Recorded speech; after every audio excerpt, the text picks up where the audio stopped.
So here is a quick little video I put together of Dad's sawmill here and me and him cutting some lumber. So I figured I wasn't going to get him to tell you guys more about this machine, but he never said he wouldn't, but he just didn't seem too interested in talking on the camera. So that's where I come in. Anyways, it's just a Woodmizer.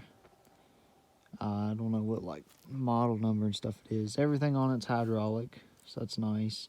It does have the Caterpillar diesel engine, and that thing is easy on fuel. And yeah, that's pretty much about all I know about it. So I'm thinking it's a 06, 07 model.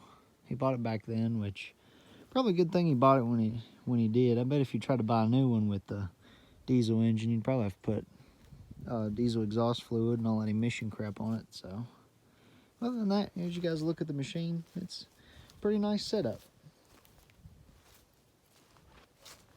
So if it wasn't for this, I wouldn't be able to afford to build a house, but luckily for this, we can just turn our trees into lumber.